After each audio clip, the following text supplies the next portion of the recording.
Hello, have a nice day. आज 4 सितंबर 2021 date इस करके बोली कि आपको कंपैरिजन करने में थोड़ी आसानी। वैसे तो पिछले 2-2.5 साल की सरकार की जो सबसे बड़ी उपलब्धि है वो यही है कि 2-3 करोड़ लोग बेरोजगार हो गए।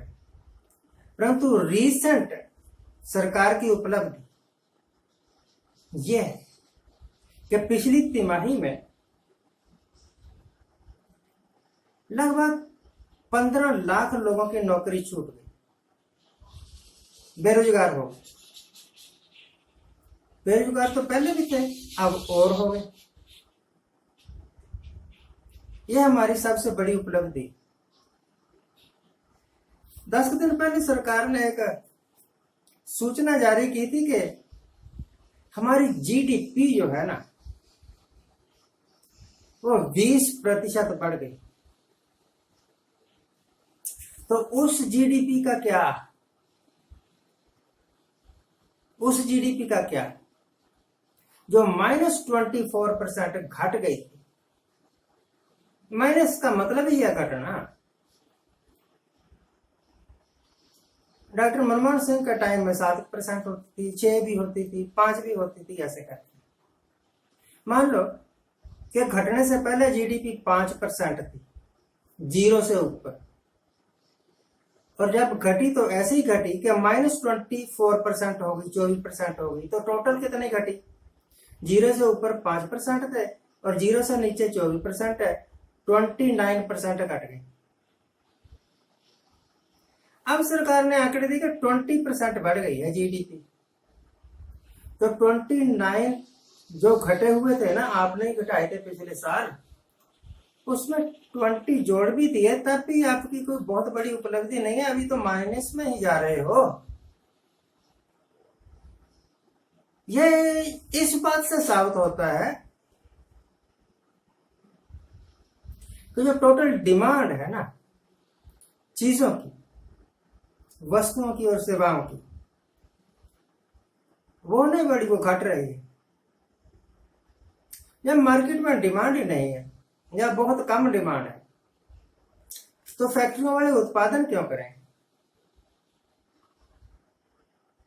अगर उत्पादन नहीं करेंगे तो फैक्ट्रियों में नौकर क्यों रखेंगे? इस करके बेरोजगारी। ये भी सरकार की ही उपलब्धि है ना कि डिमांड नहीं है। डिमांड नहीं है तो सप्लाई बंद। कितनी देर तक कोई घाटा उठा के अपने कारखाने को चलाएगा? अपनी पीठ थपथपा के जितना मर्जी कहते रहो कि हमने ये उपलब्धियां प्राप्त की हैं, पर सच्ची बात यह है कि पिछले 2 साल में सरकार की कोई उपलब्धि नहीं,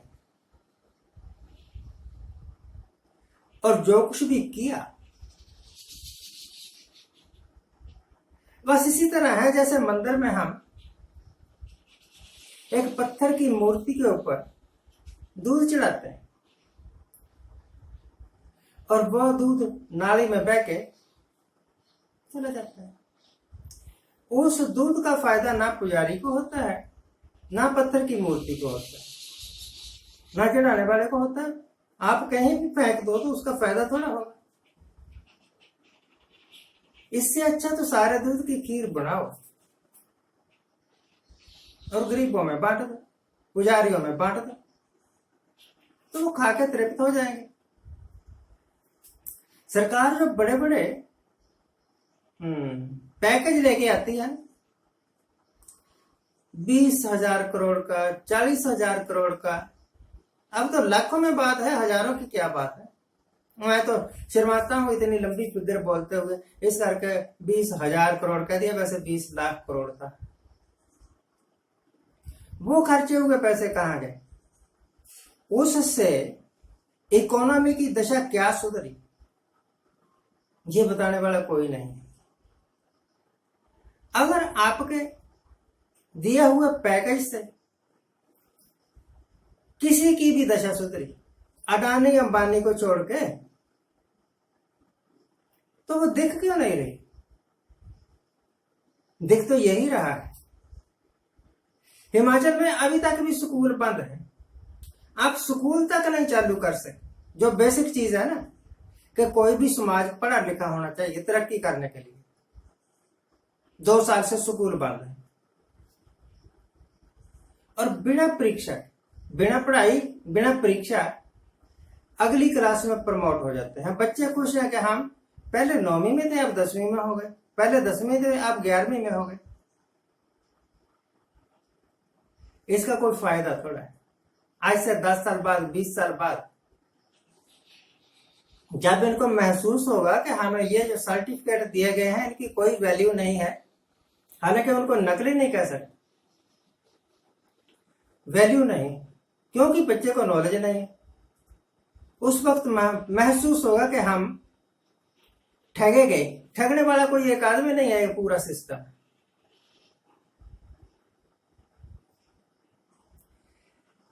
मैं ये सोचता हूं कि वो देश जिसमें किसान आंदोलन कर रहा है, समस्या में है, टीचर्स आंदोलन कर रहे हैं, डॉक्टर्स आंदोलन कर रहे हैं, तरह तरह के, और सरकार मस्त है। जैसे चीनी लोग अफीम खा के सो जाया करते थे ना, पिनक आ जाती थी उनको, वैसे ही सरकार अहंकार के नशे में टुन्न है। कब तक रहेगा ये नशा? एक दिन उतरेगा। जब उतरेगा तब पछतावे के अलावा कुछ भी हाथ नहीं आएगा।